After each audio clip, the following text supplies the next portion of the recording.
This video corresponds to the Week 5 practice essay quiz. So before you watch this video, I'm going to assume that you've opened up that practice quiz, that you've gone ahead and worked through the assignment, ultimately typing up a practice essay. Again, as the name indicates, it's just a practice essay. It's not for a grade. It's not going to be checked or anything of the sort.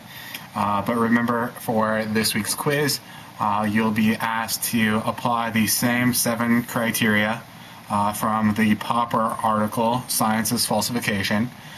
So if you can go through these 7 and apply it to this practice quiz question, then the actual quiz, it won't be a surprise.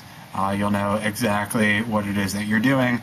And so in this video, I'm going to work my way through each of the 7. And again, this is exactly what you'll be asked to do on the actual 20-point quiz. So this is excellent practice.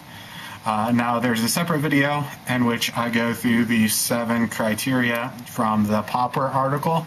I'm going to assume for this video that you've already watched that as well, that you're familiar with this list of 7 here.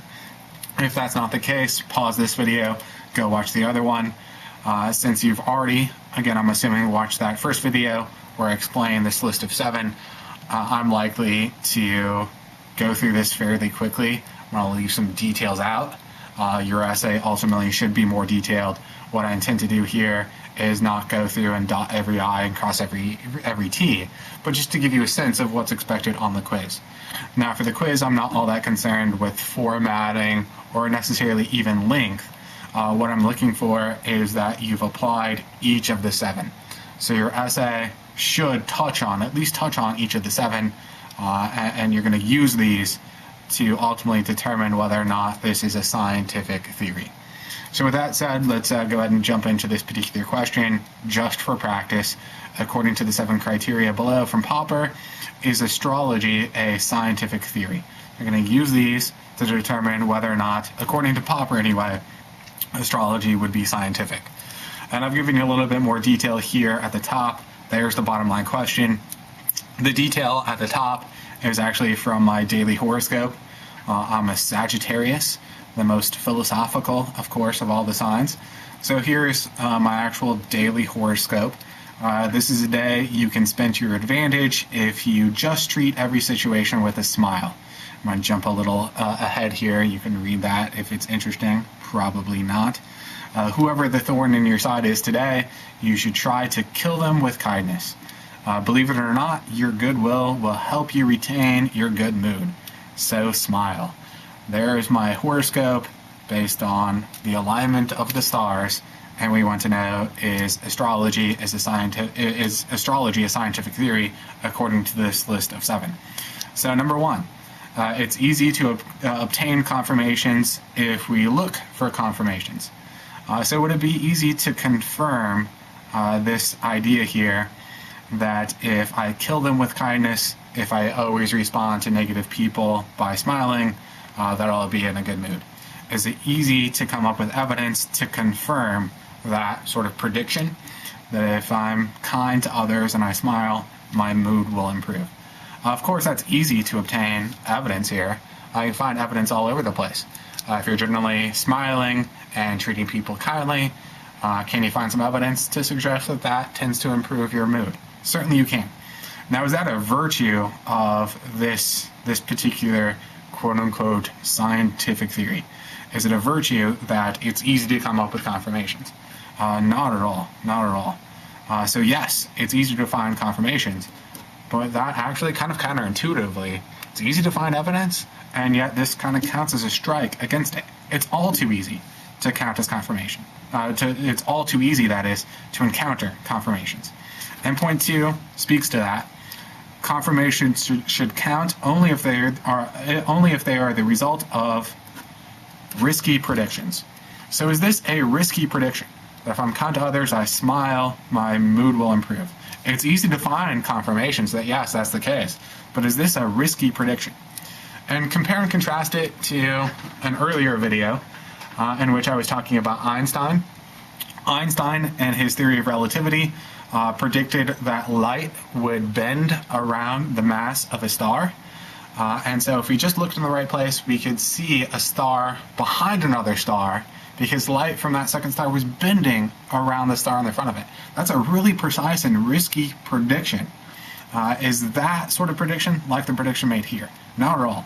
It's not the result of a risky prediction, period, end of discussion. So again, a strike here. Every good scientific theory is a prohibition. It forbids certain things to happen. The more a theory forbids, the better it is. The more it forbids, the better it is. What does this prediction forbid? I don't see that it really forbids anything. I mean, maybe if you stretched it, it might forbid smiling and then being in a bad mood. I think that's kind of a stretch. Does this prediction here really say something can't happen? And I don't see that that's the case at all. So again, a big fat X here. This doesn't really forbid anything. And in fact, this is generally the case with horoscopes. Notice that it's really general. Notice that it's really vague. Almost anything that happens would seem to confirm this, correct? And again, that ties not only into 3, almost anything that happens in the horoscope will confirm this. That ties obviously into 1.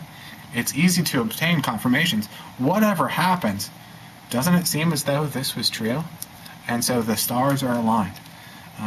This one, a big fat X as well.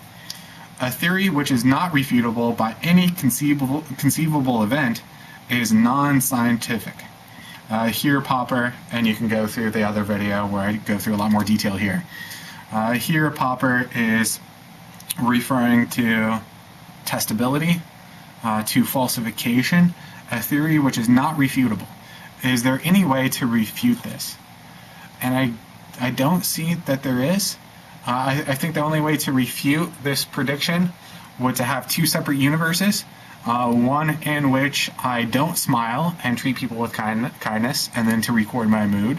And then a second universe in which I did in fact smile and treat people with kindness, and then record my mood in that universe and compare and contrast them.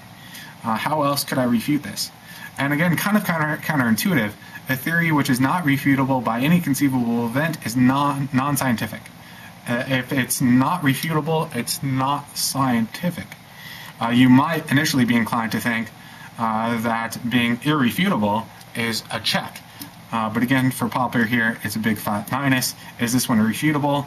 I don't see that it is. And that it's not refutable, again, is not a virtue. That's a big fat strike. And these are going to start to overlap. Every genuine test of a theory is an attempt to falsify it, or again, to refute it. Is this falsifiable? Can I refute it? Maybe I could smile and then not be in a good mood. But again, that's kind of a stretch. It's way too general, way too broad. And these are starting to tie together. All too easy to establish confirmations. No risky predictions. It doesn't seem to be falsifiable or refutable. So I'm inclined to put a big fat strike there as well. Confirming evidence should not count except when it is the result of a genuine test. Is there any sort of genuine scientific test that we could actually conduct to falsify this? I don't think that there is. Some genuinely testable theories, when found to be false, are still upheld by their admirers.